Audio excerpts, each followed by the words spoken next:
Today's broadcast marks the Shadow's 10th anniversary on the air. On this festive occasion, the Blue Coal Dealers of America are proud to present an unusually thrilling adventure of the Shadow.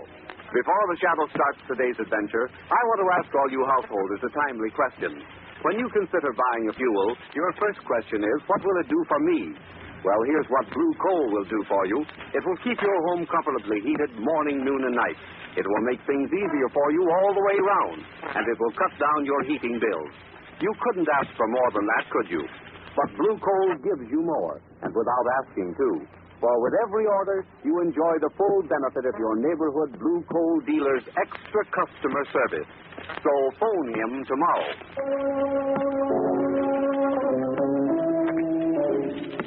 The Shadow, mysterious character who aids the forces of law and order, is in reality Lamont Cranston, wealthy young man about town. As the Shadow, Cranston is gifted with a hypnotic power to cloud men's minds so that they cannot see him. Cranston's friend and companion, the lovely Margot Lane, is the only person who knows to whom the voice of the invisible Shadow belongs. Today's story, The Ghost of Caleb Mackenzie.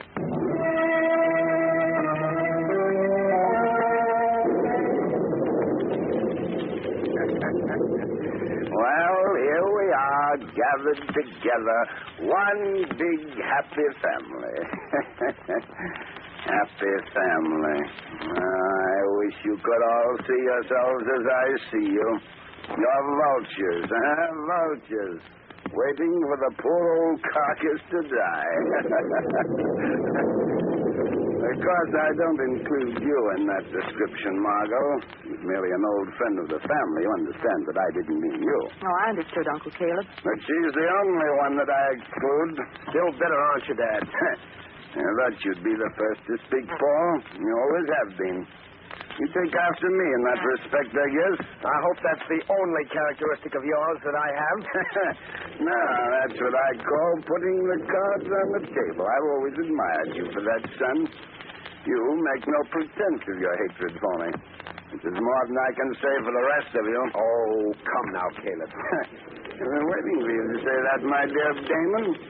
No family gathering is ever complete without your injection of the phrase, "Oh, come now, Caleb." I believe you first said it when I was 6 and you were 3. And as I recall, you were even then seeking something from me. Choice it was in those days. Why do you insist that all of us hate you, Caleb? Because it's true, Damon. In each of you, the hatred has a different basis. My son Paul hates me because he feels that I've been a tyrant. That's why he left home. And you, Damon, your hatred is based on envy. You're jealous of the money I've made, the power I've gained. How do you pastime me, Caleb? Well, now, Marie, you, my dear wife, you're in a class by yourself. Yours is a long-suffering hatred, a patient one. I shouldn't have classified you that way when you left me 10 years ago. Your loathing was stronger then, but being apart from me, seeing me only once a year, has tempered the emotion. I see. However, I can't say that time has lessened that feeling in your son. His name has no place in this conversation. Mother, please. Still protecting that misshapen, sniveling son of ours. Don't talk that way about him. How else could he be described? Look at him. To think that he bears my name, Caleb Jr. I've heard enough. At least when my first wife bore me a son, she bore me a man. Paul is a man. Shut up, you hear? Let me finish. I haven't described his hatred yet. I've saved that because his is the most bitter of all. It's a cunning hatred, a hate that you drilled into him from the day he was born. Dad, please. For Mother's sake. For Mother's sake. Always that's been your cry, Caleb Jr. I think I'd better be leaving, Uncle Caleb. I have someone waiting in the village. No, please, Margot.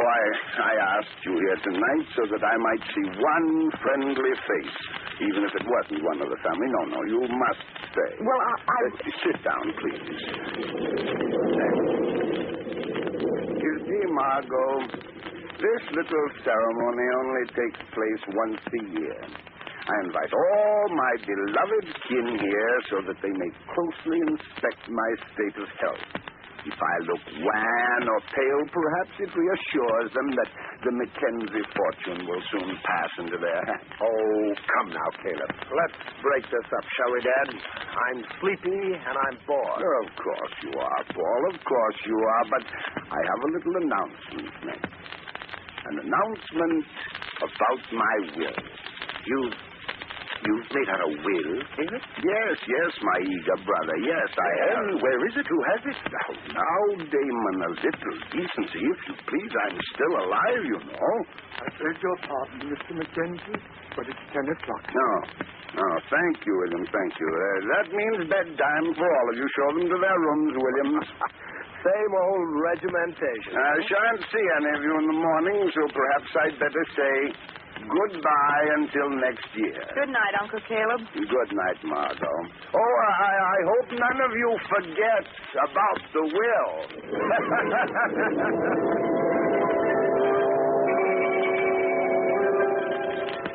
Hello? Is this Locust 5430 ring 1? That's right. Shady Inn, ring 1. What can be done? I'd like to speak to Mr. Cranston, please. I believe he's staying at your inn. Oh, yes. He's the city fellow sitting right here in the lobby. I'll fetch him for you. Oh, for the joys of the bucolic soul. Hello? Hello, Lamont. Margot, it's after midnight. I thought you'd be in bed. No, I couldn't sleep. Lamont, would you mind terribly coming out here? I'd like to go back to the city tonight. Why, what's wrong? Well, I'll tell you when you get here. Well, I'll be right over. Goodbye. Goodbye. Sending out an SOS, Margot? Oh, Paul, you frightened me. I'm sorry. I thought everyone was in bed. Oh, I've been outside taking a walk. Cigarette? Yes, thanks. I'm sorry you had to be in on that little session tonight. My Uncle Damon sitting around whining, my dear stepmother glaring at us, and my beloved half-brother simpering in the corner. You know, as much as I dislike Dad, I can't blame him for despising him. Oh, Paul, it all seems so stupid, this yearly gathering of your clan. It always will be stupid until my father's dead. Paul, what's that? Sounds like someone coming down the hall. But who can it be? Looking for something, Junior?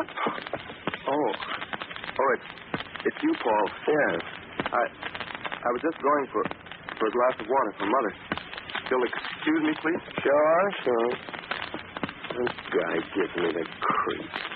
Always getting something for Mother. Oh, now, Paul, there's nothing wrong in that. No, but saying it's this Pennsylvania station. Everybody's up.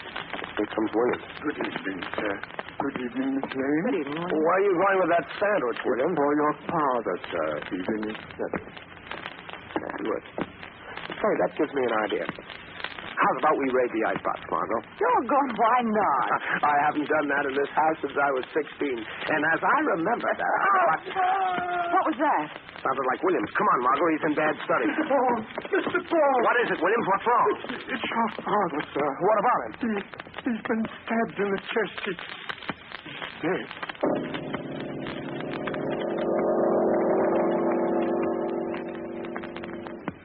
Oh, Lamont, I'm so glad you're here.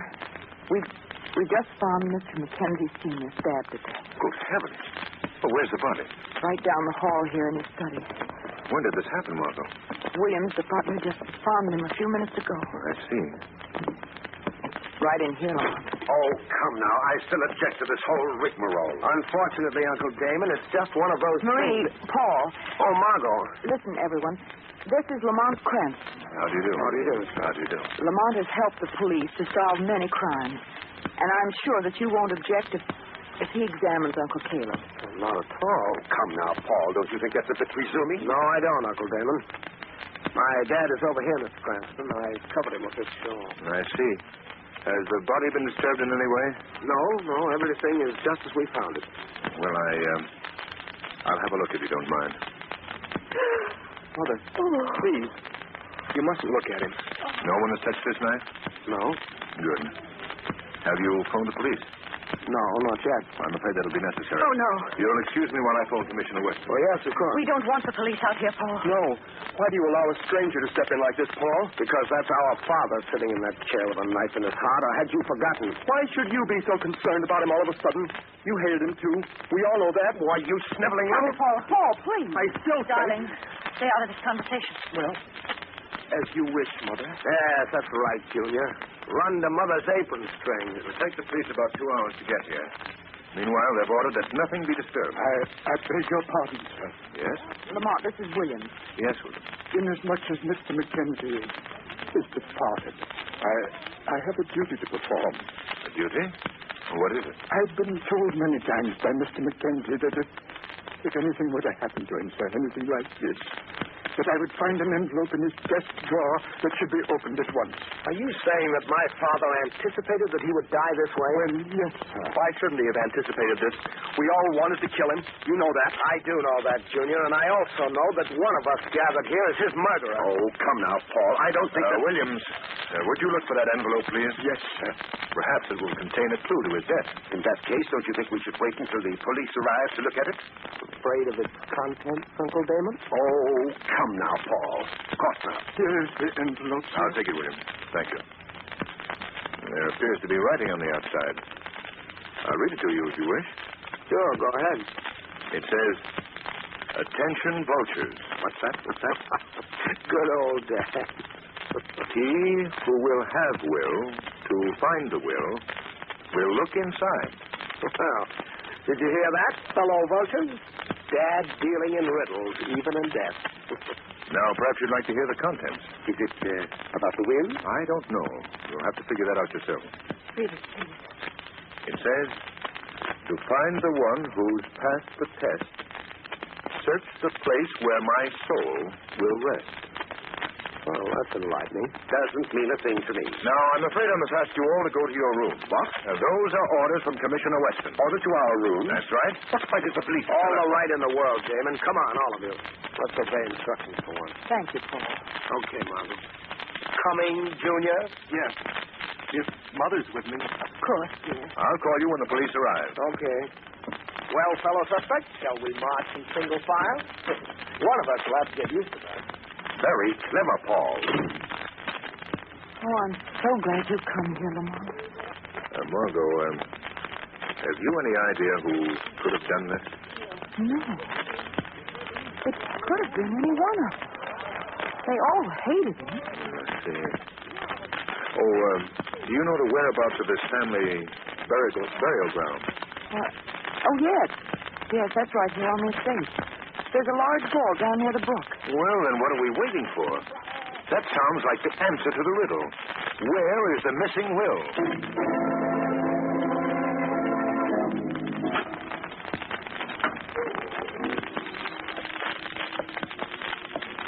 I'm the one who's passed the test. That's the place where my soul will rest. This must be it. It must be. Now I shall find the will. What's that? Who's that? Who's there? Come now. Stop shining that light in my eyes. Who are you? Speak up.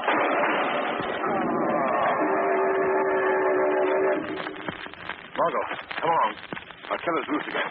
Those shots seem to come from the vault. Yes, let's hurry. Look, Margot. Someone just ran out of the vault. See, running into the woods. Shall we go and see who it is? It's too late.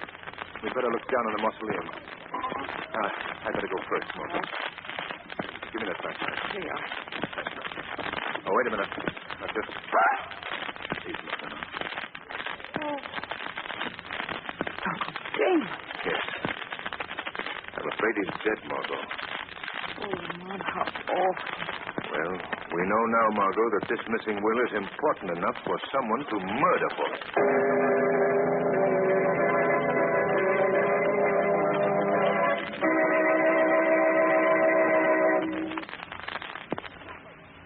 More from the shadow in just a minute. But first, time out for a picture of a man getting up in the morning.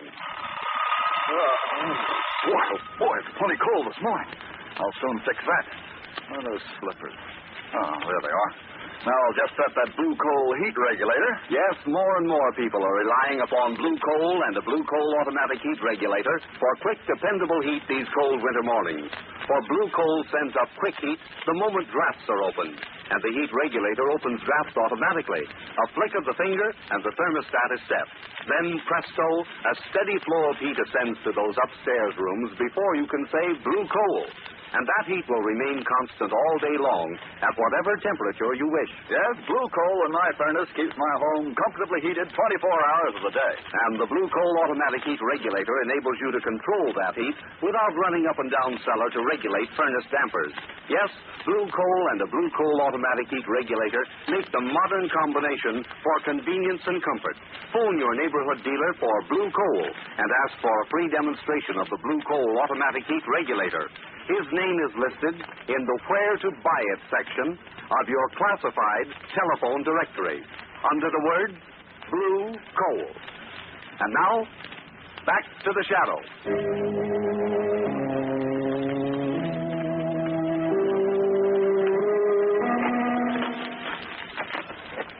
Lamont, do you think it's all right leaving Uncle Damon's body out there in the vault? Until Weston and his men arrive, yes. Why the concentrated scowl? Oh, simply trying to reconstruct this thing from the beginning. From what you've told me, Margot, there were 3 people prowling about downstairs earlier in the evening, any one of whom had access to Caleb Sr.'s study. Yes, that's right. Paul, Caleb Jr., and William. Well, Margot, that makes 3 suspects that we know of who could have killed Caleb Sr. 3? You mean old Williams is a suspect, too? Definitely. Oh, I never thought of that. Never thought of what, Margot? Of suspecting old Williams. Now that I do think of it, he could have killed Uncle Caleb when he entered the study. Right. Perhaps it's time for the Shadow to hear more from this kindly old gentleman.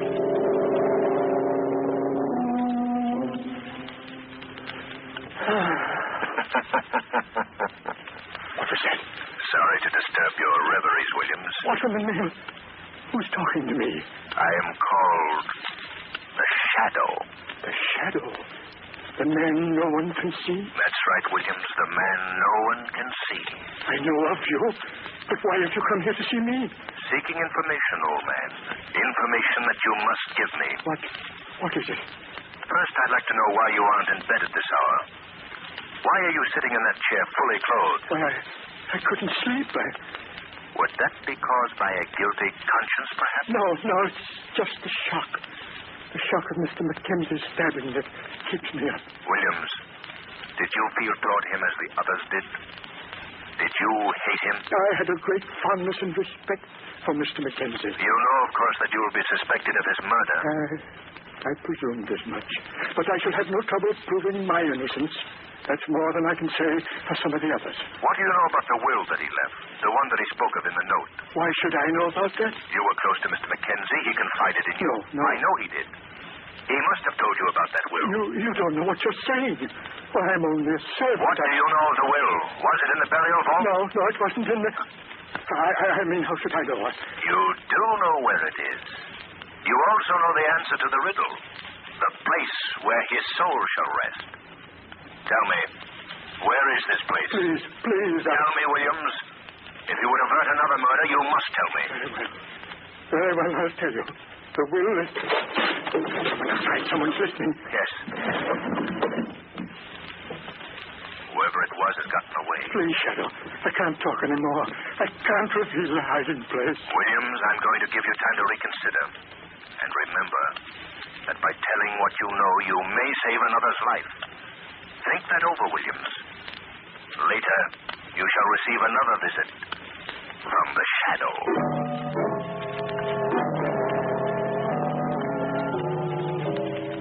And then, Margot, just when he was about to tell where the will was hidden, a noise outside the window frightened him. Someone was listening to our conversation. Who was it? I couldn't see. I'd guess that it was our murderer.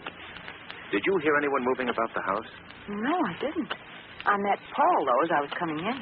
Oh? What was he doing? Just going into his room. I see. Well, this is one time that I wish Weston could get to the scene of a crime a little faster. We have too many people to keep track of alone, Margot. Lamont, did you hear that? Yes, come on, quickly. Sound seemed to come from down the hall.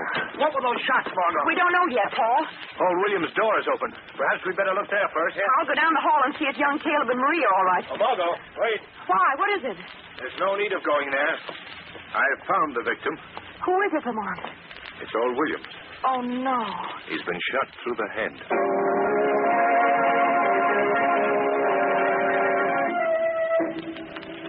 Lamont, who is the murderer? Have you any idea? Not yet. It can be any one of the three of them. Why should old Williams have been killed? Because he knew the whereabouts of the missing will. The person who was listening at the window when the shadow talked to Williams must have come back to learn his secret. And do you think that person found it out? Do you think the old man talked? I have an idea that he did. If I could only solve that riddle, search the place where my soul will rest. That's the key to the mystery, Margot. Yes, I know, Lamont. Do you want to come into the study with me while I inspect old Caleb's corpse again? Well, I'm not keen on it, but I'd rather not be alone either. I just want to take another look at the placement of the knife in the old man's chest. I've just had a fantastic notion about his stabbing it. Margot. What? The knife is gone. Gone? Yes. Our murderer has wasted no time in covering up. But how could the killer get in here? There are plenty of opportunities. Margot, this chap Paul, what can you tell me about him? Well, Lamont, you don't suspect him. I suspect all three of them. Now, what can you tell me? Why, I've known Paul all my life. He couldn't have killed his father. I know it. We played together as children right here on this estate. We used to have treasure hunts in the Devil's Playground, and, oh, Lamont, it's Margot, where did you say you played? the Devil's Playground. It's a large cave up above the brook. Margot, that's it. That solves the riddle. What are you talking about? Search the place where my soul will rest. That's what Caleb Sr. meant, Margot. I'm sure of it. The Devil's Playground. Lamont, if you're right, that's where the will is hidden. Exactly. And before many more moments, the shadow has an appointment there with a murderer.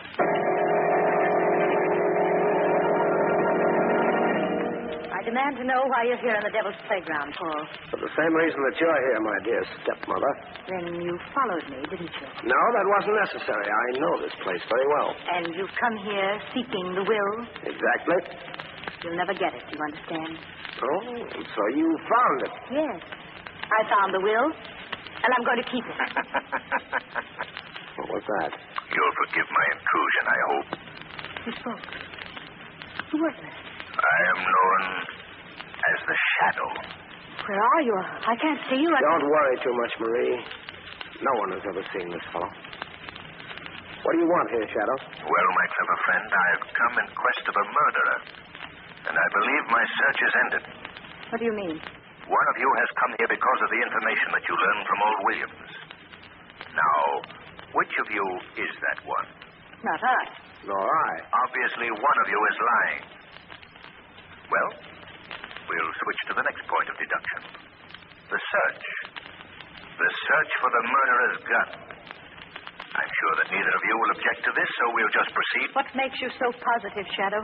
But don't you see, Mrs. Mackenzie? This is your chance I warn you, don't come near me. Why not, Mrs. Mackenzie? Is it because you're afraid I'll find that gun? Answer my question, Mrs. Mackenzie. Very well. This is my answer. Marie, you have the gun. Yes. So keep away from me, both of you. You particularly, Mr. Shadow. I don't like your inquisitive spirit. You forget I have the advantage of invisibility. I think this gun will remove that so-called advantage. So, you wish to add me to your list of victims, Mrs. Mackenzie? I can't believe that she's the killer. That is the same gun that shot Damon and old Williams, isn't it, Mrs. Mackenzie? If you're that clever, you shouldn't have to ask, Shadow. Why did you do it, Marie? I'll answer that.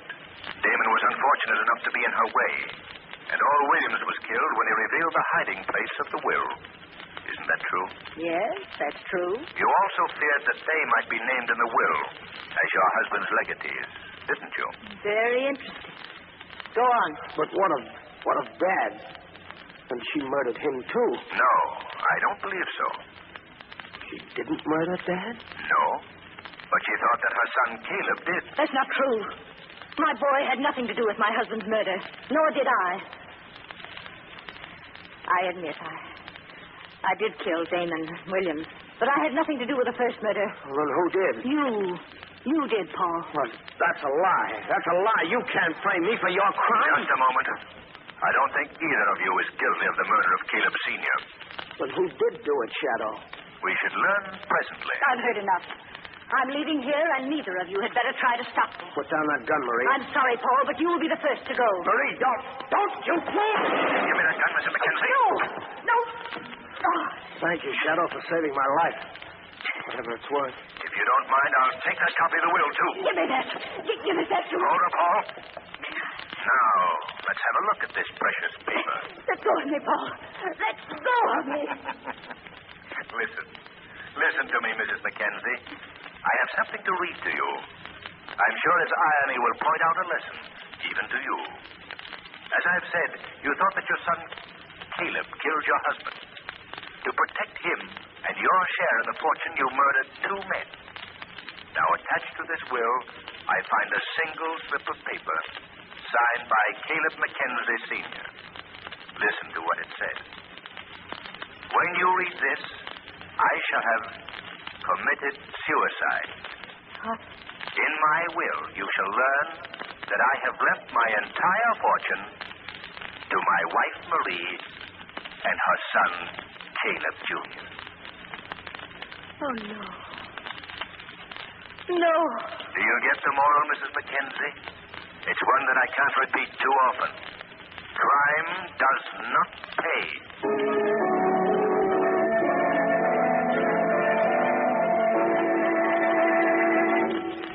And now, before we hear from the Shadow again, here's John Barclay, America's home heating expert.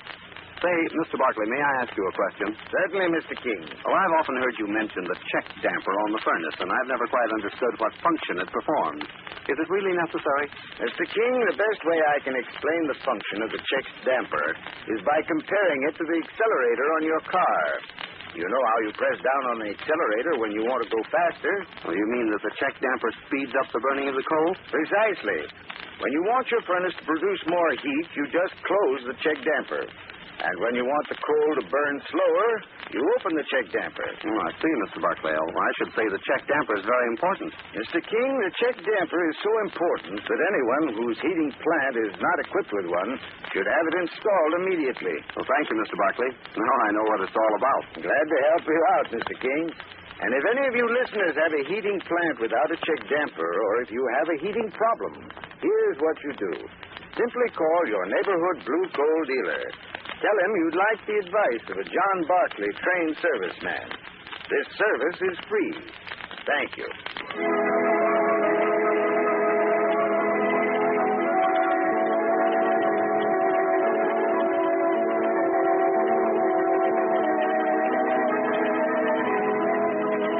Today's anniversary program is based on a story copyrighted by the Shadow magazine, which, like this program, is also celebrating its 10th birthday. And at this time, I'd like to thank all of you Shadow fans for the loyal support you've given us during the past 10 years. We will continue to present these Shadow dramatizations, and in return, we hope we can count on numbering you among the listeners to our future broadcasts. The characters, names, places, and plot of today's drama are fictitious. Any similarity to persons living or dead is purely coincidental. Next week, same time, same station. The Blue Coal Dealers of America bring you one of the most amazing adventures the Shadow has ever experienced. The weed of crime bears bitter fruit. Crime does not pay. The Shadow Road. Be sure to listen next week. Your friendly Blue Coal Dealers presentation of The Shadow. And for greater heating comfort at less cost, remember, Blue Coal. This is Gene Paul King saying, keep the home fires burning with Blue Coal.